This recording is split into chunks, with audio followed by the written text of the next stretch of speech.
Ever get the feeling you've been cheated? Good night. Newscum. Newscum. News scum. Ready to start Newscum?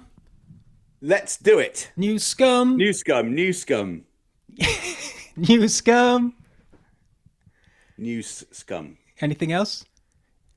No, that's Newscum. the end of the song. It's a whole lot of fun. There's prizes to be won. Use your body and your brain if you want to win the game. No?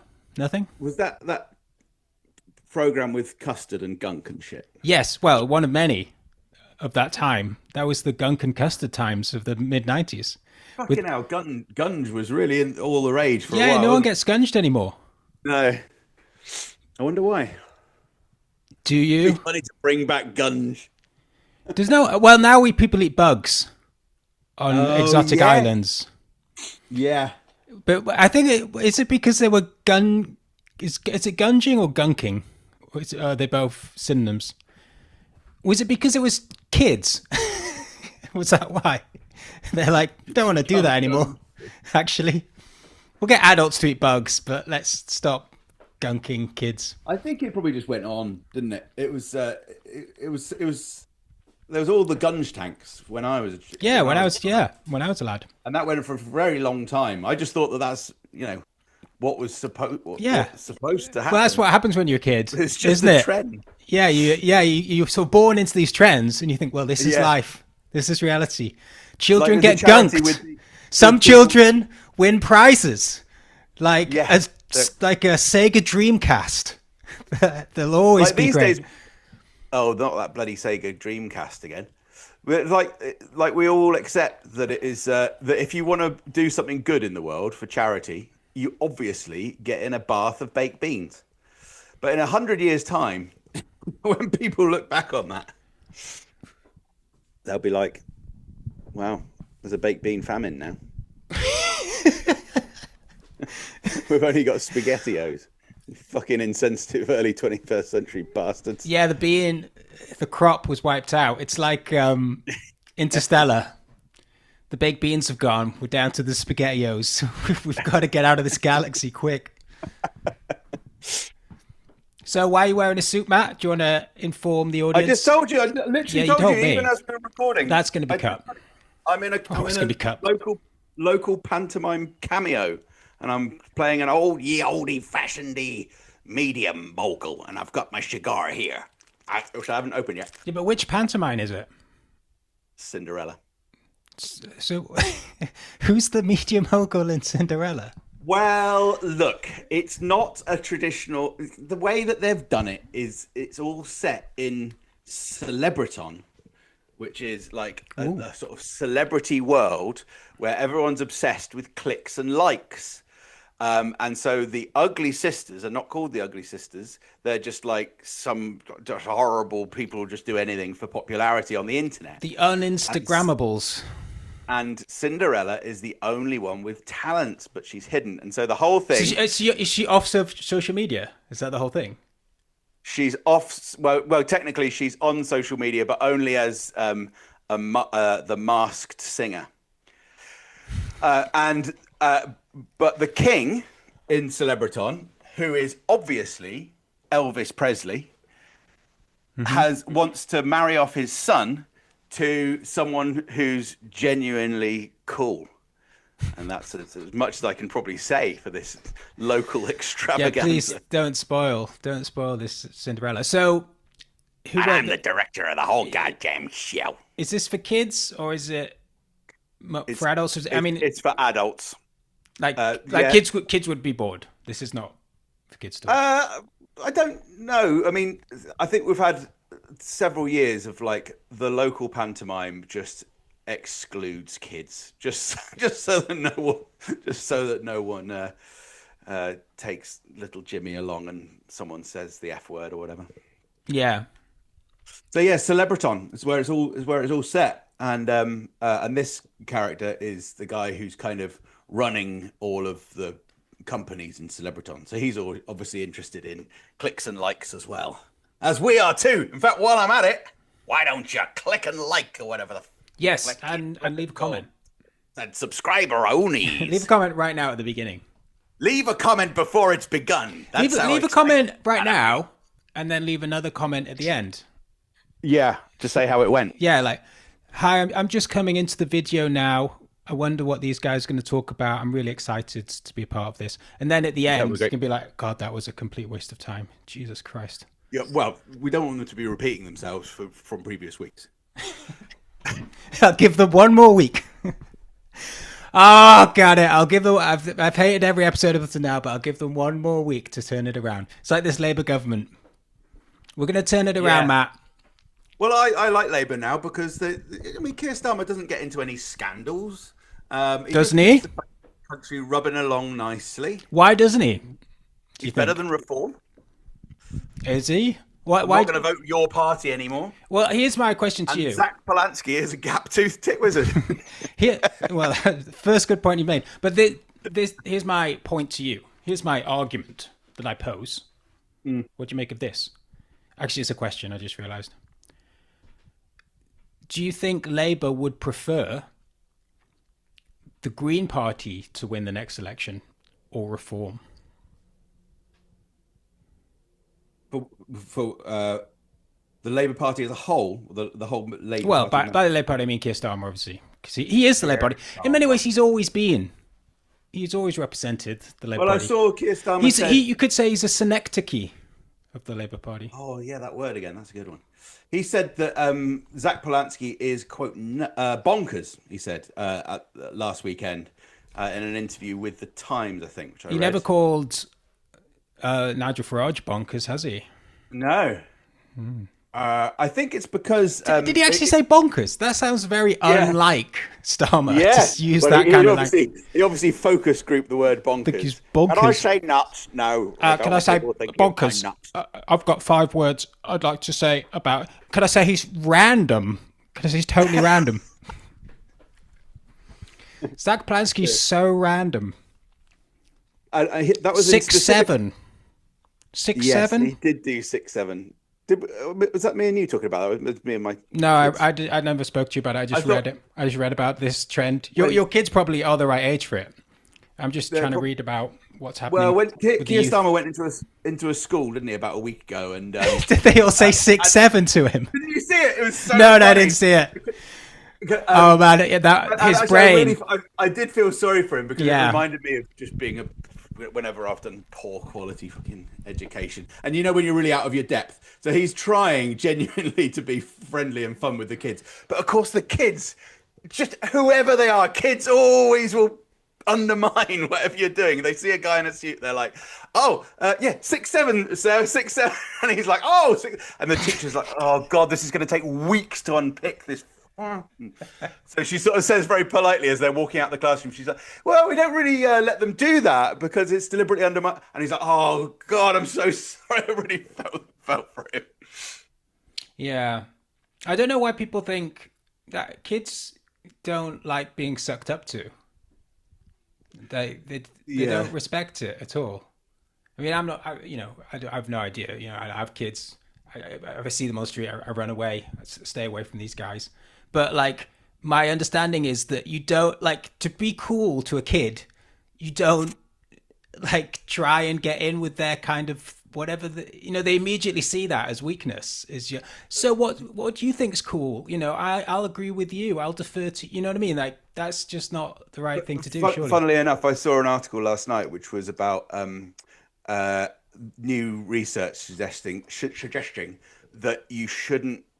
Not you shouldn't, but it's not beneficial to play imaginative games that you find boring with your kids. And of course, everyone wants to do that because, particularly, I guess, people who are more, if you're a mum and you're sort of anxious and you really want to connect with your child and. Well, we're talking about really young kids now, presumably. We're not talking about probably sort of imaginative games with your 16-year-old. Oh yeah, no. I mean, when children are young, they say that they want to play. Oh, I want to play unicorns, or climbing up into an imaginary castle, or whatever. And the research that was out in this paper yesterday was saying, yeah, they should do that they should do that with other kids. So grandparents and parents, like, don't feel bad if you're not into that. It's boring, and the kids know that it's boring to adults. It's just something for the world of, it's for the playground, you know. Right. But I thought the cool dads or mums are into it. You know, if I've learned anything from Liar Liar, Jim Carrey does the claw. And but he's Jim really Carrey into the character, and he's and because he sells it so well, the kids like it. And when the other guy tries to do Jim Carrey enjoys it. That's the thing. That's what I'm saying. You don't want to be fake with. So it's not because you. Okay, maybe I misinterpreted, but you're sort of implying don't play imaginary games. What you're saying is don't play imaginary games that you're bored of. But if you're not bored of them, it's fine. I think that's what the research was saying. I think it was specifically that if you're not into it, don't fake having a good time with some fucking bullshit imagination of goblins and shit. Yeah, don't fake good times. In general, I would say. Well, yeah, it's good advice. As a whole. So have you thought about my question? You didn't ask one. I certainly did. Go on then. I did. I asked. I said, do you think Labour would prefer? Oh. Well, I think, they would prefer reform, because reform is just the crazy wing of the old-fashioned crazy wing of the Tories, the swivel-eyed loons, as John Major once privately described them, whereas the Green Party is an unknown quantity. And this is why Starmer, I think, said that Zach Polanski was, quote, bonkers, is because he was specifically referring to him opposing NATO. And of course, you know, at the bottom of all of this shit that we talk about is always this commitment to supposedly the security of Great Britain, even though these kind of alliances, at least in their present form, offer no security whatsoever. They offer complete insecurity and the danger of everything blowing up in our face at any moment. Did you see? I just listened to that Frank Gardner article that you sent me this morning. Because there's been all this talk about it's just the regurgitated nonsense again. Oh, there's going to be a war in the next 5 years. I'm sure they said that last year. Is it not turned down to 4 years yet? It's just always on the horizon. They're always saying that it's 1938. We mustn't appease. They've been saying that since I was a kid. Do you know what I mean? Yeah. It's absolutely ridiculous. Well, they've got to be right one day. And Frank Gardner is basically saying in his quite long and detailed and interesting article. Well, we could look at the article if you want. Yeah. Anyway. Yeah. Let's take a look. Do you want to do that now? Sure. Yeah. Unless you've got a different start. Different. I don't. You did. All planned out. You were going to do it completely the other way around. Yeah, I was going to. You're going to do your The thing is, my favorite topic is the annihilation of everyone in the world, and your favorite topic is anti-Semitism. Yeah, and don't you want the twain shall meet. We'll see about that. Don't you want to save it to the end? You're not one of those really annoying people who eats everything on their plate apart from the bit that they really like because they want to save it to the only time I do that kind of tactic in my life is when I'm eating hostages. Sorry, I mean sausages. So this is Frank Gardner, security correspondent, and he's very excited about this. He's very excited about the idea about war. Have you got a wand there? Yeah, I don't really know what this is useful for, to be honest with you. It must have been in an old magic trick box. What's the can't really use this as my old media mogul character tonight. Can I have a little cane sword or something? You could bring in a kind of magic element to him. He's also a magician. Oh no, it's only a cameo. They pop on at the end. It's what you make of it. If you really steal the scene, maybe they'll write you in more lines. Well, it's the show's tonight. It's not a rehearsal. Oh, right. You're going to write me some more lines in while I'm on stage. Well, line. I'll just say any, loads of lines. Well, exactly. No one can stop you. So good. No one can stop you. It's live. Just go for it. Just steal the show. They'll have to work around you. Just refuse to leave the stage at any point. It's like when Chevy Chase used to appear on Saturday Night Live. There'd be all the script for everything, and then the bit with Chevy Chase would, instead of having any lines in it, it just says Chevy Chase being funny. If you're that good. Yeah, I think Matthew Alford. Those scripts might have been written by Chevy Chase. I think Matthew Alford does magic. Me being funny. It's like 5 minutes. Matthew Alford 2 hours. doing magic would be. I'm afraid that would be a very, very short show. I know one trick. Should we get on with this article? Are you focused, Matt? Yeah. Yeah, you good? I'm focused. Ready? Yep. What have I got to do? You just got to listen, and then when you think of something about the article, something relevant to what we're discussing. Something relevant. Yeah. Oh, I thought you liked me distracting you with a load of tangents. No, you like that, Matt. Oh, keep getting mixed up. Then say the thing, okay? Okay. Russia's full-scale war on Ukraine will soon enter its 5th year. Mysterious incidents of so-called hybrid warfare are mounting in Europe, increasing tensions. And in the UK, military chiefs, what a bunch of chiefs, have warned we must prepare for war if we want to avoid it. Such good logic. Yeah. But if the unthinkable happened, the unthinkable being the topic of this article right now. Yeah. Who I decided to write an article about. And war with Russia broke out. Could the UK fight for more than just a few weeks? I think a few weeks is optimistic, to be honest. Yeah, we'll save you some time. No. Exactly. Well, to save you some real time, what the article actually says is that can't actually happen because we'd always be with allies. But also the other point is, which I'm afraid I can never tire of making, we're 1,000 bloody miles away from Russia, so there's never going to be a war just between us and Russia.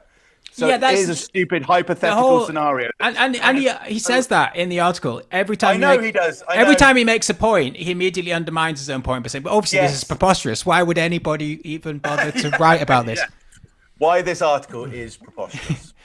So here he goes. We are not planning to go to war with Europe, but if Europe wants to and starts, we are ready now. So said Russian President Vladimir Putin on 2nd of December, accusing European countries of hindering US efforts to bring peace to Ukraine. To be clear, it is extremely unlikely that the UK would ever find itself in a war with Russia on its own, unsupported by NATO allies. But Putin's words were... Unless it starts it. Right. But this thing, but Putin's words were an uncomfortable reminder that a war between Russia and NATO countries, including the UK, was not as remote as people hoped. Putin's words were, if you started it, we're ready. And his reading of that is, damn, Putin's right. We could go to war. Yeah. In exactly 5 years. Yeah, Russia are ready. They've told us that they're ready for us to start it. I like this speculation about what modern warfare would look like. How war could look in the tech age. And it's like this weird script that he's written, these scenarios. Well, that's odd. I've got no signal on my phone. Me neither. I'm offline. What's going on? It's kind of like the script of the Charlie Kirk killer wrote to his boyfriend. Kind of like, nobody speaks like this. I'm offline. What's going on? My vehicle isn't turning on. And then he writes, that scenario, that real life, that heavy hitting real life scenario, hypothetically, is just one way we could know that a war with Russia is beginning. The problem is that the other way is your skin melting off. But I mean, I'm on 3 and I have no signal most of the time, to be honest. 3 has to text you every morning to say, don't worry, there's not been a nuclear war. I mean, because then he does go on to say that. He says, I should add that there can be other perfectly benign reasons for a loss of signal. Don't immediately think that we're at war with Russia when anything goes wrong with your computer. I know I do. The signal interruption could be followed by an inability to make bank payments for essentials like food and fuel. Also, that can just be poverty. Food distribution would be disrupted. Electricity supplies compromised. There are many... Also, I'm sorry to interrupt, but there is another way that you'd first know, which is that bloody new government system of making your phone go... Which is what the whole purpose is of the thing in the first place. So I think that it wouldn't be... Well, no, because... You'd have a horrible alarm. No, because... Anarchy government. We would never start the war, Matt. Russia would start it, you see. Yeah, and then our phone would go... No, because they would start it by disabling our internet. But what? So you're saying that the whole thing of having this sound is that for all those floods and wildfires You're saying that that's actually pointless because Russia's just going to go snip under the ocean anyway. Well, I mean, presumably it would work without 3. You don't need 3 to be in operation for it to go. I hope not, anyway. We must destroy the 3 network. But yeah, on the other hand, yeah, if they, because I think he mentioned satellites at some point. If Russia destroy the satellites, then you wouldn't get your signal. You wouldn't get your special message. So I would just be sitting there. Can't possibly be at war. Haven't got my special message. I'm not doing anything, mate. It's like a update of When the Wind Blows, whatever it's called, from the 80s, that cartoon about the old couple who die in the radiation. Well, I haven't had the signal. Do you remember? Haven't you ever seen that? Raymond Briggs. No. When the Wind Blows. It's a fucking horrible, depressing cartoon about a really sweet old couple who just gradually die while still having faith in the British government. That does sound depressing. It was written, you won't believe this, it was written by the same guy who wrote Fungus the Bogeyman. I don't know what that is either, I'm afraid. Showing my age. Will you explain? Fungus the Bogeyman was a famous children's book about a man called Fungus who's all covered in snot. Jesus. A bit like the Gunge Tank stuff. I see. Great. Raymond Briggs. And I think he also did the flipping Snowman. Oh, okay, now we're talking. Definitely know, because it's on every Christmas day. Now we're talking. That is a classic. Should we get back to this? Is that all right? Yeah, but I forgot. Didn't I want to finish a point? Something about... Well, I think you interrupted yourself. Oh, yeah. And I forgot what you were trying to talk about. Really drifted from the original point, which was... He's doing the weave. But he's not a master. You see, it's hard. It's harder than it looks. I'm not a stable enough genius. You're not be president. It was something to do with the phrase that you. The phrase I used about the signal. I was saying that I refuse to believe we're at war with Russia till I got my special message from the we're not from war, the Queen. We're not at war Congratulations. We're at war with Russia. Be something to do with that. We're not at war with Russia. I haven't got my text from 3. And then I'll just go and do the washing up. Oh, why is all my hair falling in the bowl? That's basically people will have seen that. It's not just in my imagination. Sure. We've got 10 minutes left. Should we do any more of this? Yes, I like this one. There are many ways of fighting a war, and not just the physically destructive wave of drones, bombs, and missiles, so tragically familiar to the citizens of Ukraine. Our modern tech-driven society is highly dependent on the network of undersea cables and pipelines that connect the UK to the rest of the world, carrying data, financial transactions, and energy. Covert activity by Russian spy vessels, such as the Yantar, is that how you say it? Is widely believed to have scoped out these cables for potential sabotage in a time of war, which is why the Royal Navy has recently invested in a fleet of underwater drones equipped with integrated sensors. Good. I'd like to be being in the meeting when they pitched that. We really need to buy these underwater drones with integrated sensors. Look, and they've got a little PowerPoint presentation. Look at all these cables. We really need... It's not just because they're cool. The Royal Navy needs them. We really need them. I remember I made a little documentary years ago on ballistic missile defenses. And there was a Republican... I was going through all old news footage. And there was an old Republican dude. And he didn't seem like the brightest tool in the box. And he was obviously very right-wing and generally... very supportive of missile defenses, spend more on the military, get weapons up in space. And then he just sort of has an epiphany where he realizes that you can't have a defensive system like putting up satellites and stuff. He just goes, but the thing is, if you do want to overcome that system, all you need to do is like throw a rock at it. And then it's kind of done its damage. Basically making the point that all these defensive systems are just shit, really. Because if you've got a fucking missile and you just blow it up, or even throw a rock at a big lump of metal that's supposedly protecting something, it all goes haywire anyway. A good offense will always eradicate an expensive defense. Yeah, I think that's what they've been finding out. They fucked around and found out, didn't they? In the Middle East with all this piracy and stuff. Like, you're getting all of this like the Houthis. You know, you get all of these quite cheap handheld rocket launchers and stuff. Yeah. All of this kind of stuff is much more available and easier to use and easier to get access up to and cheaper. Yeah.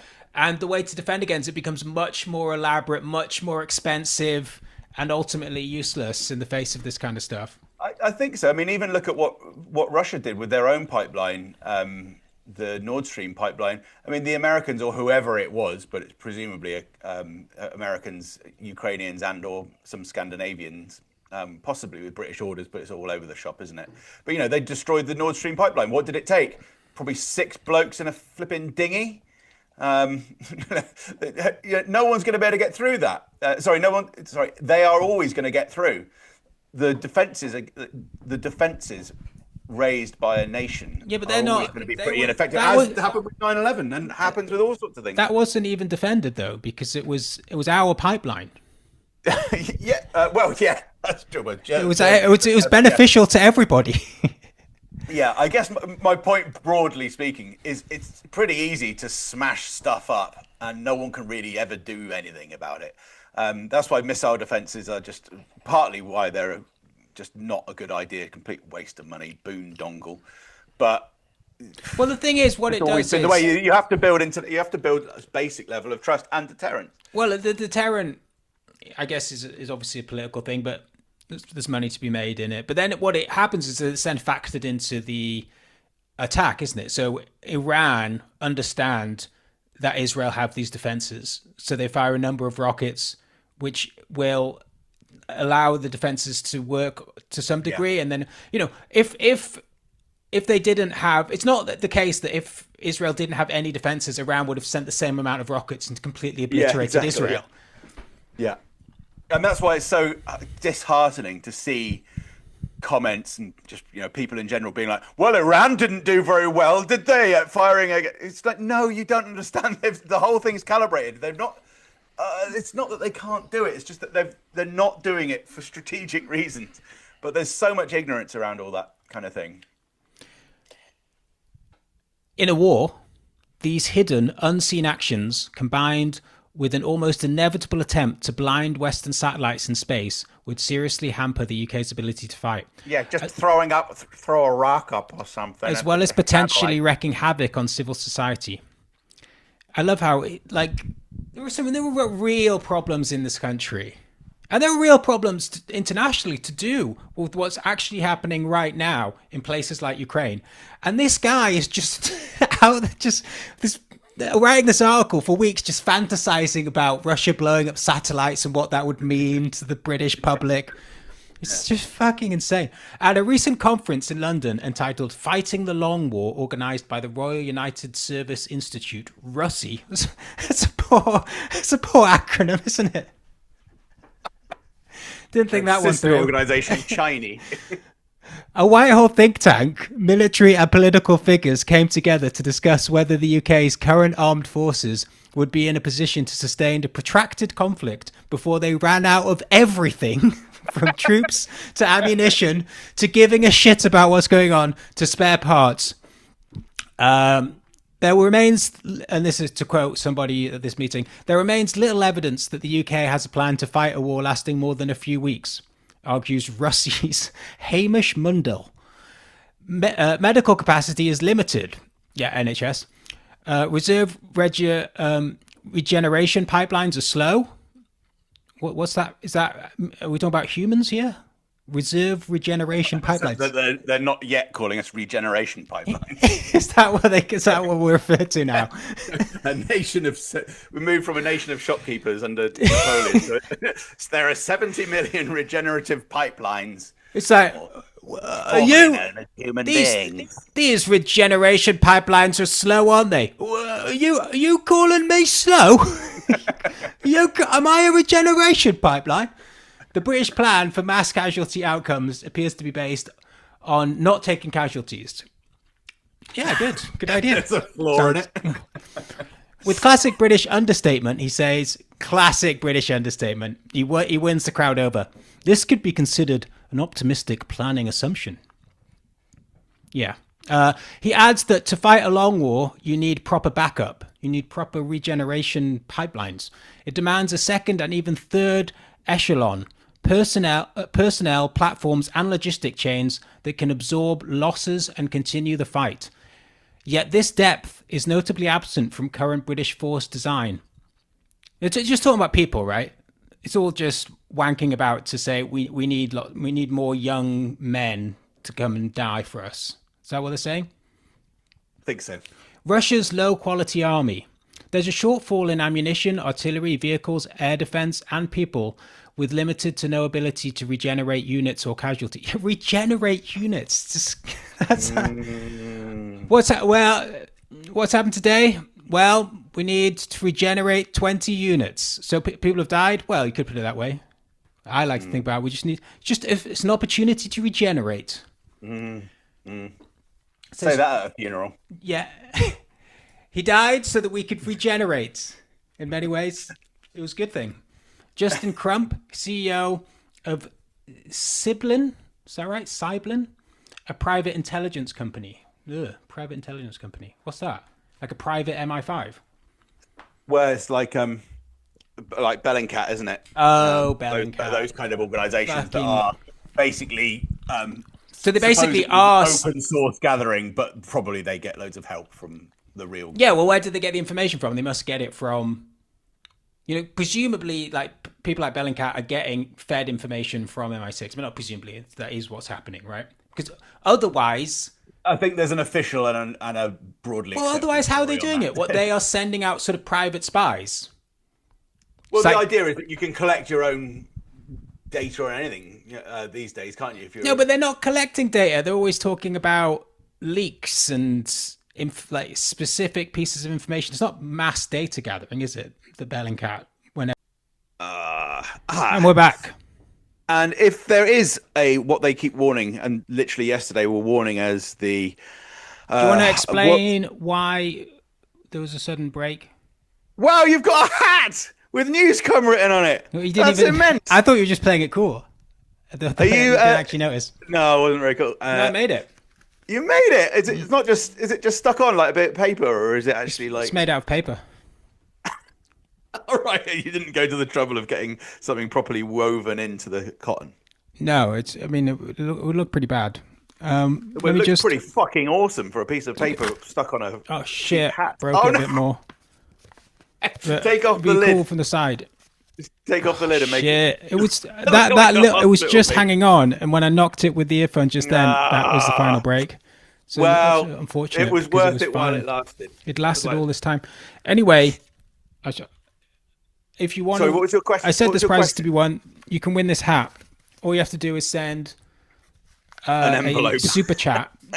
Send any amount of money whatsoever, and you have the chance of winning this hat. Winning the hat.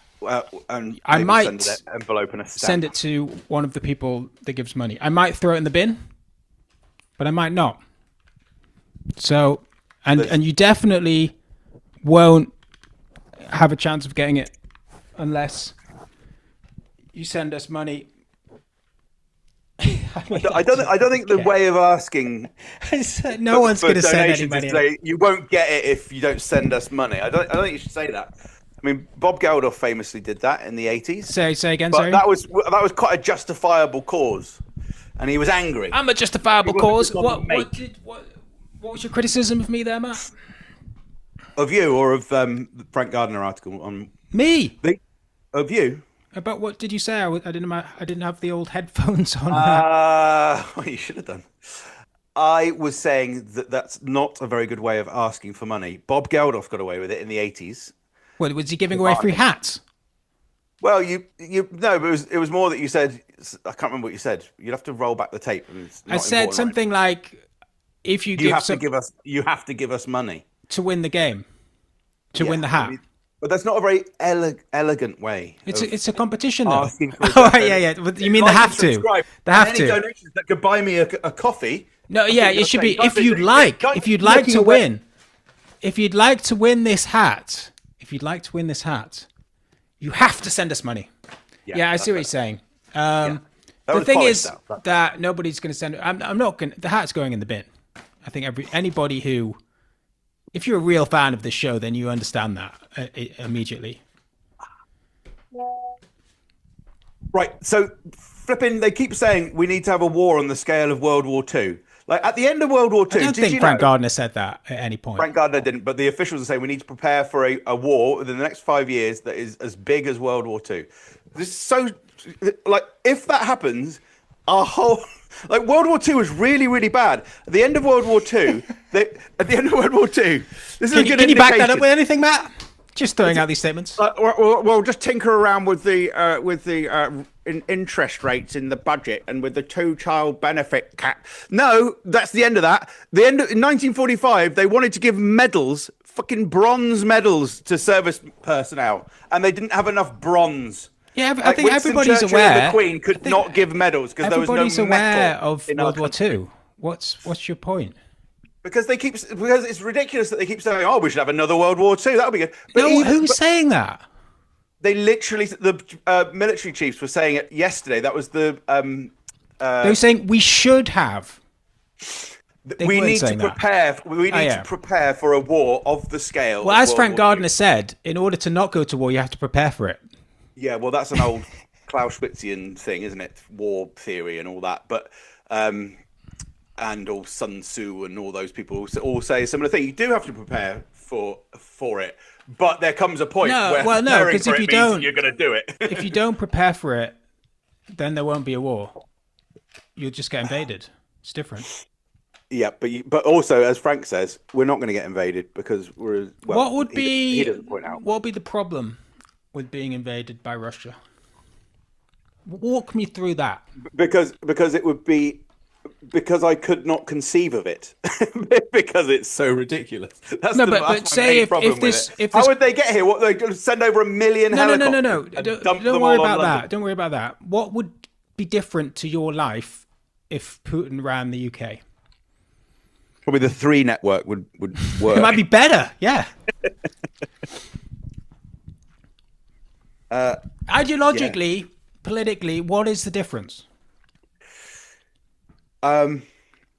Well, realistically, I think if a foreign autocrat ran Britain, they probably wouldn't be that nice to us. Like, to be fair, they're not going to be like, well, we're going to invade that country, kill loads of its people, and then we're going to be delightful. Well, they wouldn't have to. So I think it probably would be a very horrible thing if a country like Russia did invade, but it's just not going to happen. Why would it be horrible? Because an invasion of any country. I mean, I don't know why you're asking me pointlessly provocative questions. I don't know what you're trying to get out. No, because the obviously, point is if another country invades your country, they are going to inherently that is an aggressive act, and they will be unpleasant about it. And then they will not. Even with World War I, the plans of the Kaiser, who was nothing like as bad as Hitler, who followed him, would have been quite repressive on British people. So it's not good to have countries invade other countries. Including our own. But that's always how things have happened throughout history. Yeah, and it doesn't work out very well for the people who get invaded. Well, it does. It does when it just ends up forming a new country and everyone forgets about it. But it also creates inherent. But you're being facetious about that. You know that doesn't. I mean, you could justify the Iraq War or Libya or anything like that. Oh, it was bad for a few years or a few decades, but then it all worked out quite well, really, because they had more integration of peoples. It's not good. Like just because there's tens of thousands more Americans in the Middle East now doesn't mean that they've all that's worked out better and everyone's I don't know. It's obvious it's not a very good thing to have invasions of places. I know, but it's just that there's no real, like, what are we fighting about? Like, there's no real difference. That's the problem with this current situation. Obviously. I'm answering your question literally. To be fair to the pro-war side, it is obviously not good to be invaded. But the implication of your question really is, what's the difference between the Russian system of governance and our system of governance? And the people in Russia are probably as happy as people in Britain, which is or within spitting distance either way. It's like those old league tables of corruption, isn't it? And Ukraine and Russia are like one apart on each in terms of who's the most corrupt. It's like well, there's also interesting links between, the Russian system. I mean, it's completely integrated into the world economic system, into globalization, into global trade, along with the US and China. And what the US have tried to do over the last few years is somehow untangle that and extract Russia from it, but it's impossible to do that. And I say the Americans, what I mean is the official American policy has been to do that. Actually, they haven't done that in a lot of key areas.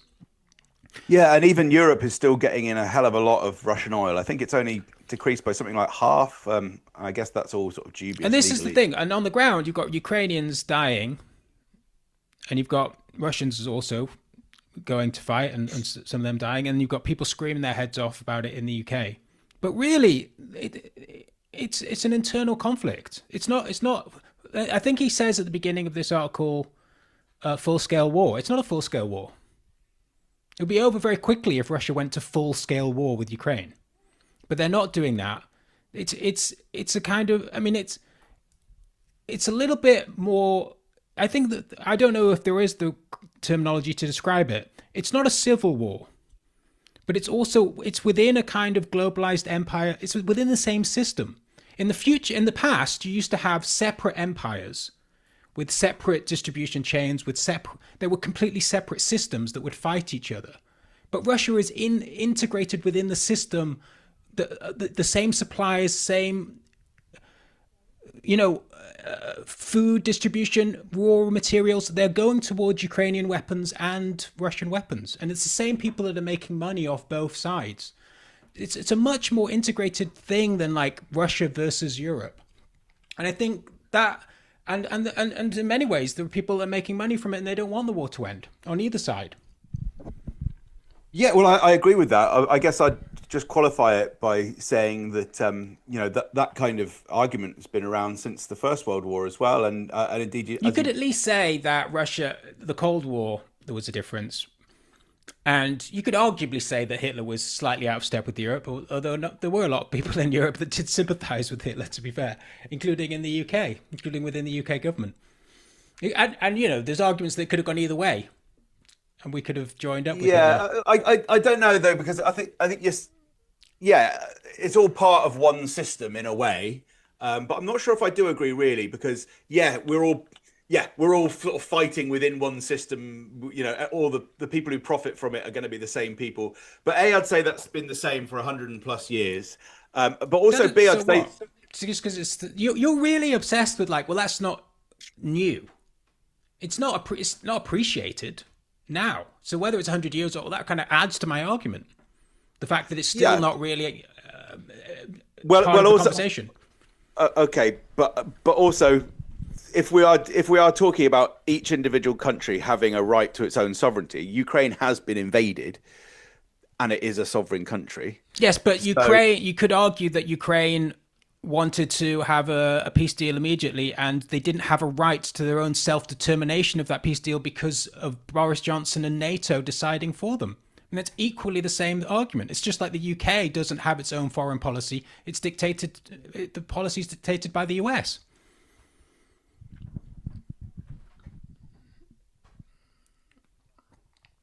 Everything's run by horrible, a few evil elite. Little Jews. I mean, elite. Yeah, sorry.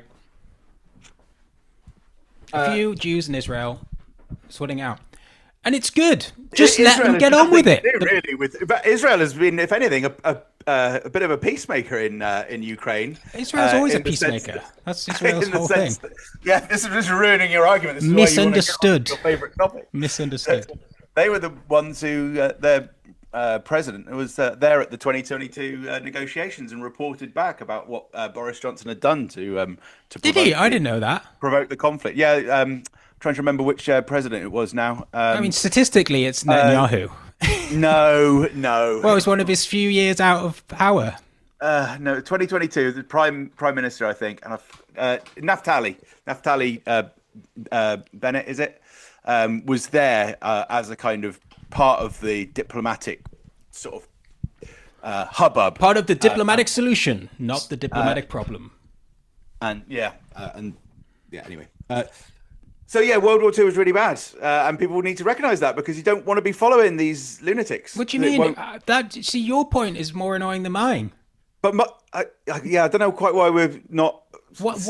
Who is arguing with you about? Well, World War II was actually was pretty good. We should try it again. No, I'm not arguing with you. And having that information. Let me make this distinction. No. I know that you know that World War II was a Everybody bad knows that. It's the only thing you learn in history. This is what you're not getting. The military people who are talking about World War II are the ones who are like, yeah, we need to prepare for that, and that's going to happen. Yeah, because they really want to have that because they think that's a good thing. You think saying on this podcast that it was a bad thing, what does that do? I think that people who listen to the podcast I think that no one should have any respect for military analysts because they're fucking mad. That's my point. Okay. They are fucking mad.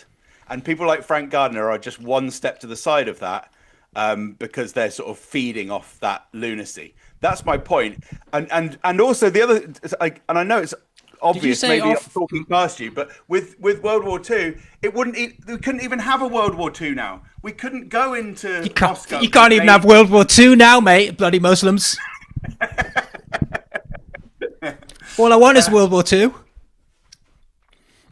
You could have World War II. I mean, I think that's because World War II ended with an invasion of cities. In fact, even years before the invasions, which of course would trigger nuclear use, even before that, just the bombing of those countries, of Berlin or Dresden or anything like that, would cause. Do you not understand that it would be the end? We wouldn't even finish World War II. You love. I know you're fucking obsessed with that bullshit, but look, what's happening? What's been happening over the last few decades? Well, last decade is an attempt to try and have an all-out war which doesn't end with nukes, and that's what they're trying to thread the needle. Yeah, and I think they're doing pretty well. So I'm not so sure that you couldn't have a pretty much world war, but for somehow what happens is that Russia is not directly in it.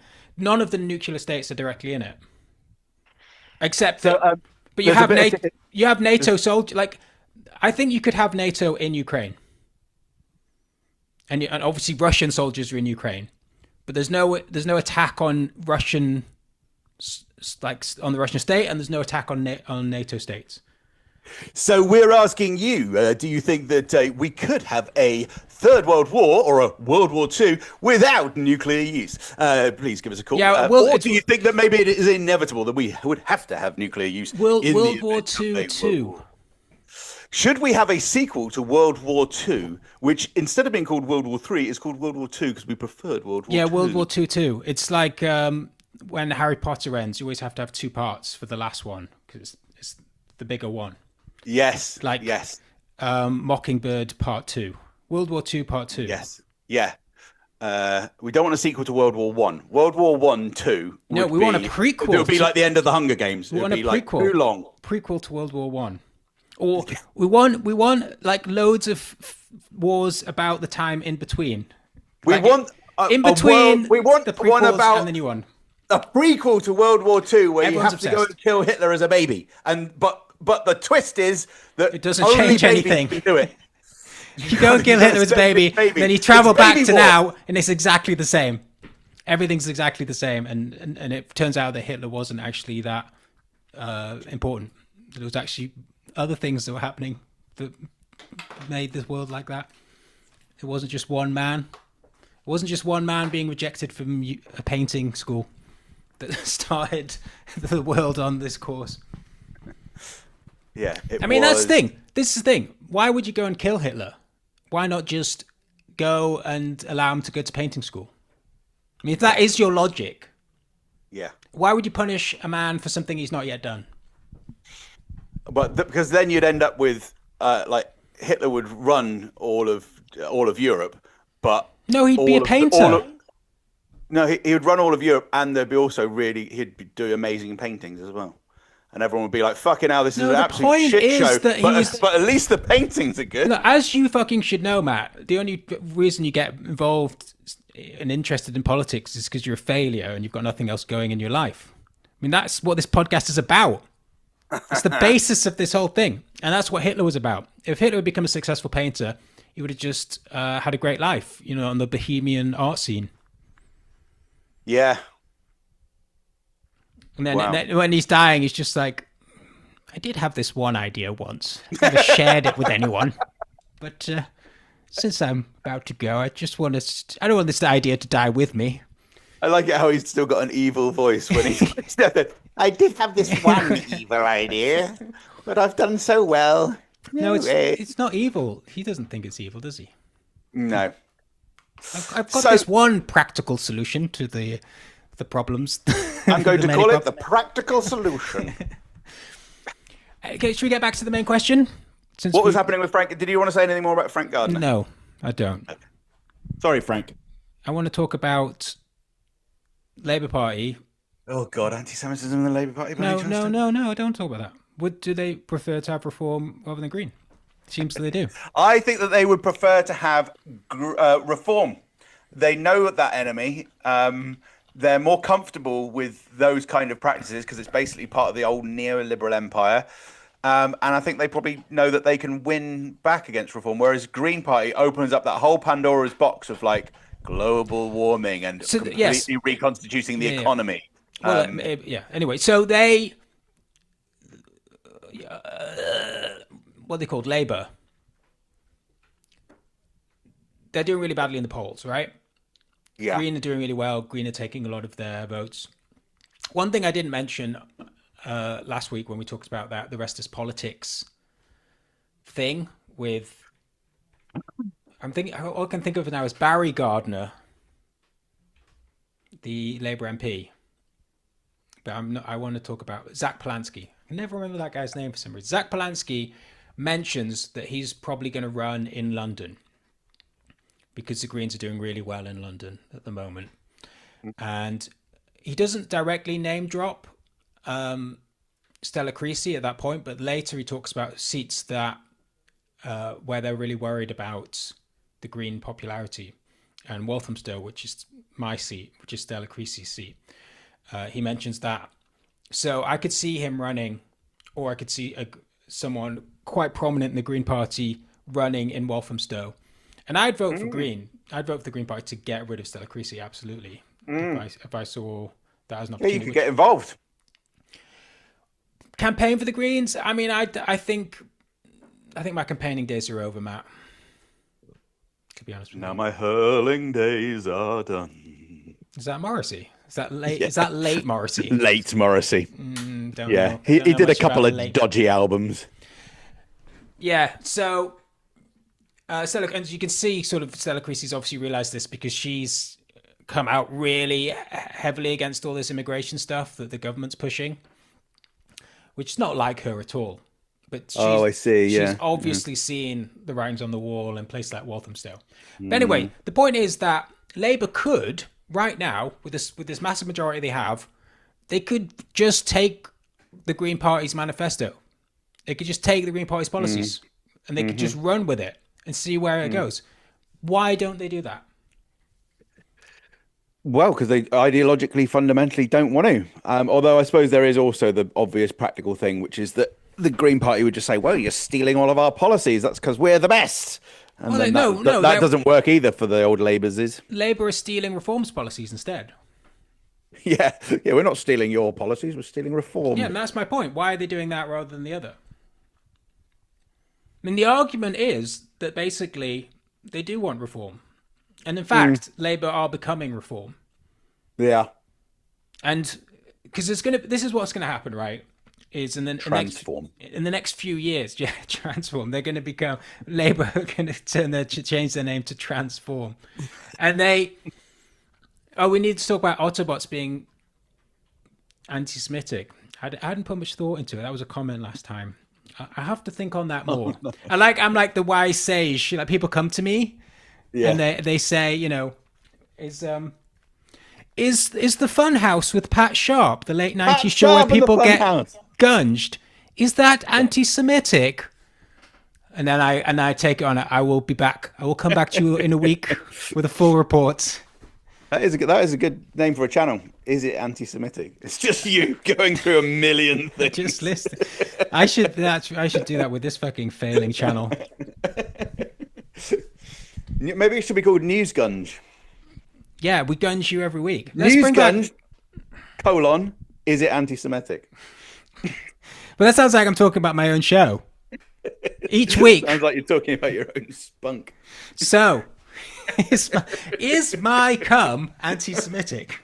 They're really getting to the dregs on this show. They've covered everything else.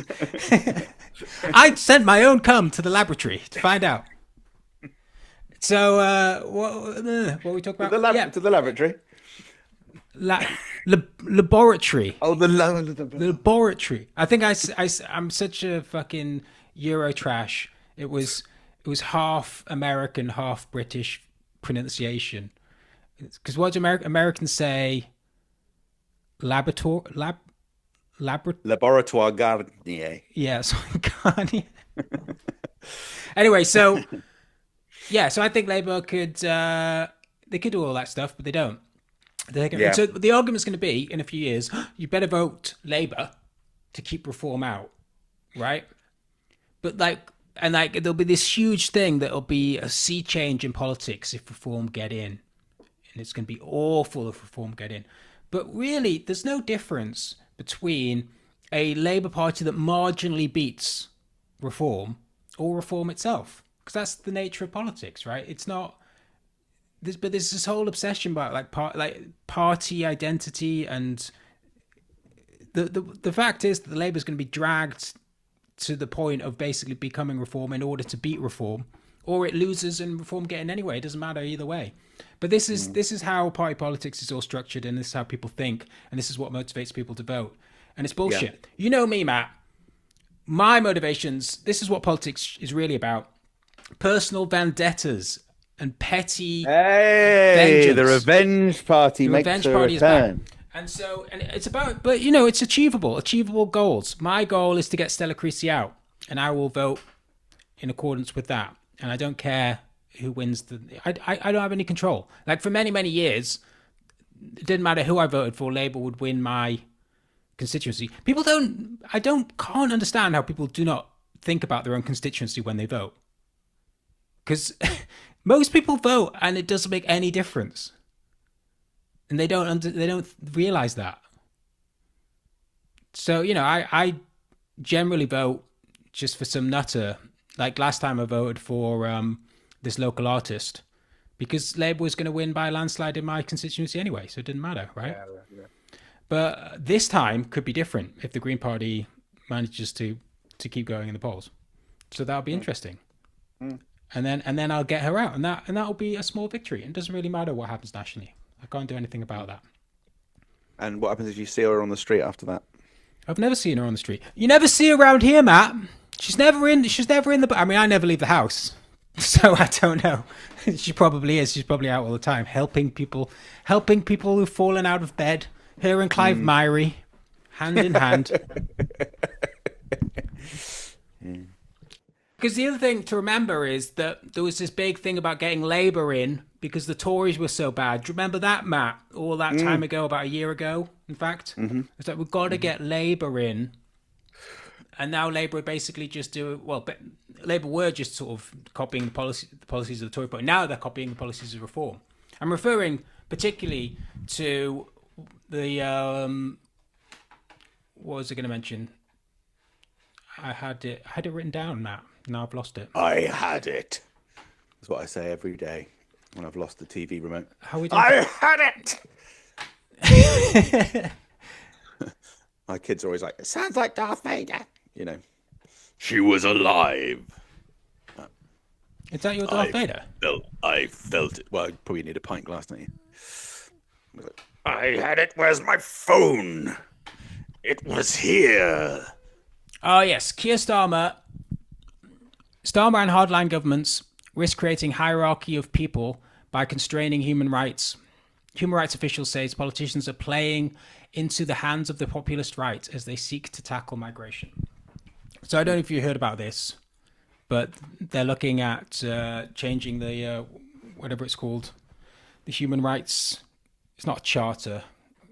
Commission. The ECHR. The EHCR. European Human rights. cock-hungry racists. They're gay racists.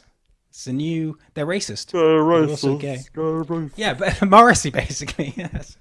No, Morrissey's not gay. He's Neither of those things are Morrissey's true. not gay, all right? You can't put Morrissey in a box.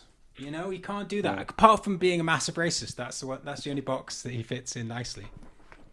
I saw, was it The Pretenders? There was an interview yesterday with them, and she goes, she's still friends with Morrissey. She said, I sent a picture of... That's an album title. Yeah. We're still friends with Morrissey. Yes, that would be better than Your Party or whatever. Oh, his new album is called Yes, It's Time. That's a really bad title. It's a terrible title, but it would be We're Still Friends with Morrissey would be a brilliant title. For one of his own albums, that would be good. Yeah. And so I've forgotten the name of the woman now, but you know that pop star. She sent a photo of her, Chrissy Hind, and she sent a photograph of her and her two mates who had met Morrissey before, like they were out to dinner. And she goes, and Morrissey replied with a picture of three women from Coronation Street. She goes, he's still the same. Just completely random text. No, I think Morrissey probably has about 5 or 6 photos on his phone, depending on the situation. Like, Yeah. one is like, a picture of a young Bobby Charlton with a row of like terrace houses. One is 3 ex-Coronation, depending on his mood. This basically it's like a mood board for Morrissey. Where were We've we got at? 10 minutes left. We haven't even done comments. What were we talking about? It seems to be my catchphrase for this. Let's do comments. Oh yeah, I want to talk about the other thing. The head of Iceland is becoming a Labour peer. Did you? Oh, I sent you yes. that article. Did you look at that? Yeah. I couldn't get through it. But it's just a classic case of he was a massive Tory donor. He was going to run as a Tory MP at one point, and now he's moving up to the Labour Party. And his reason is that, well, the Tory parties have lost their way. They're just not Tory anymore. But you know who is? The Labour Party. I haven't changed. They've changed. It was exactly the stuff, I think, what was that guy, Cordwell from Phones for You was saying during the election. He's like a billionaire. He backed Labour for the exact same reason. What Labour need to do is they need to get Tommy Robinson to vote for them. That's my pledge. That's my what's the word? Dare. That's my task for Labour. Is convince Tommy Robinson. If you can get Tommy Robinson to vote for you, they want to get Tommy Robinson to advise. They need to get him as an advisor. I think that's the next step for the Labour Party. What do you think about that? And Morrissey. Tommy Robinson and Morrissey as his key advisors. Get rid of McSweeney. I think that would probably backfire electorally. I would countenance against... Oh, really? Why? I think Tommy Robinson's more popular than you think. Morrissey isn't. Not with not with the base. Not with The base. What base? The Labour base. What the fuck is that? Well, there are still 300,000 members of no, the there Labour aren't. Party. Nobody knows. They're keeping it top secret. There's probably closer to 200,000. They're probably neck and neck with the Green Party. Ah, that's interesting. Well, the last graph that I saw was that, but that might have been probably was about a year ago. Yeah, they're refusing to share. Yeah, interesting. Speaking about sharing, let me share my screen. Here we go. So, we had 2 videos out since last time. Wow. Amazing, isn't it? So this is the Working first hard one. or hardly working? This is from, what is this comment? Look, see secret comments. Oh, no, it's not. There's no comment. So this is the first video that came out. This is the first comment. Do you want to read? Do you want to do the honors? Sure. Dr. Rapper Band says, evening, guys. Evening, Dr. Rapper Band. That was easy.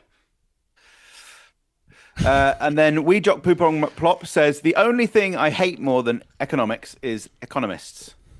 Fair enough. Yeah. And then Granddude says, 11 hours ago, I was awake and drunk. But I get the notification. Now, angry hungover emoji. I like the idea of Been watching our just show? describing an emoji that doesn't exist. Yeah. Sort of must, and it would be an angry face, but with more sort of sweat. And Yeah, it'd be the sweat face hair. plus angry face. Yeah, and maybe a bit of 5 o'clock shadow. Yeah. That'd be good for an emoji. Granddude says, I googled the spelling. The Guardian columnist you were stumbling over is, oh my god, it's already small. Aditya Chakraborty. Yeah, I don't know how you say his first name at all. Yeah, but yeah, Chakraborty. Aditya. That's what I meant. That's what I meant to say. Chakraborty. He's like the evil Chakrabarty. A bit like Vladimir Zelensky is the Waluigi of Vladimir Putin, who is the Luigi. Does that mean that the Putin's the good one? Yeah, Putin's good. Zelensky's bad. Just it's all relative though. Granddude says, how dare you compare Matt to Captain Birdseye, Dobby? That's an insult to you. I know. You mean Dobby I'm from Peep Show? That's a good point. I assume Harry Potter. Oh, right. Could be either. Yeah, it would fit. Rob Aslen says, the debit also includes what the government borrows from its... Oh, sorry, the debt also includes what the government borrows from itself. Okay, let's not start that again. Putting money in is not the same as debt. Printing money. Oh, sorry, printing money is not the same as... It's very small. Sorry. Yeah. Printing money is not the same as debt, says Yami Bar. I think we need to save economics for a rainy day. We've done economics. We solved it all. Just rewatch the video. Anybody, you got any questions? It's all covered. We covered it all. Yanni Bart said, oh, sorry. At 1702, said Javid Collinson, you display a gallery of Galloway. Yeah, I'll read them. Yeah. No, Yeah, we do. Do you remember this? Because before we started the video, we were trying to find pictures of George Galloway with earmuffs on. And that was still on the screen when we came back. So hope that explains everything. Nothing to see here. He has a recent clip which sums up why your party is doomed. Yes, it's the trans issue. Now, I haven't seen this clip. I get the impression you have, but I somehow know about it because maybe I watched the beginning of it and I didn't watch it. I might watch it, but I think there was one guy on the stage who was wearing a funny hat, and that has become like, well, that's all that happened over the whole 2 days. Whereas I think what you have pointed out is that the conference actually was very varied and interesting, and shouldn't just be boiled down to a couple of clips. Anyway, this is what he says. Never mind nuclear war, climate change, techno-feudalism. Let's alienate 2 of our MPs and hundreds of thousands of supporters by making pronouns and transphobia among our main topics at our founding conference. LOL. Stalin famously did that. Didn't do that. Oh, didn't do that. Yeah, sorry. Right, so Stalin didn't do it. So this guy, he wants to go the Stalin way. So who's the 2 MPs who are alienated? Let's alienate 2 of our MPs. I think he's being supportive of. I think Javid, correct us if you're wrong, but I think you're being supportive here of sort of Galloway's position. Yeah, he's being supportive. He's saying like, let's, as in your party, have alienated 2 MPs. Yeah. He's talking about let's go and do that. The Muslim MPs and hundreds of thousands of supporters by making pronouns and transphobia. Zara Sultan is not about to win a space race or a war, is she? It doesn't matter how many people she kills. Well, this is the thing about Zara, because she made this pronouncement that trans is going to be like front and center or whatever. But then what happened in conference, and kind of what she agreed with, was that it's going to be decided by the membership what the issues are. And then you don't have to accept that. Of course, you can walk away from the party, but you'd walk away on the party knowing that this is what's been decided. Like and subscribe to more of this sensational commentary, and we'll see you next week. But I haven't really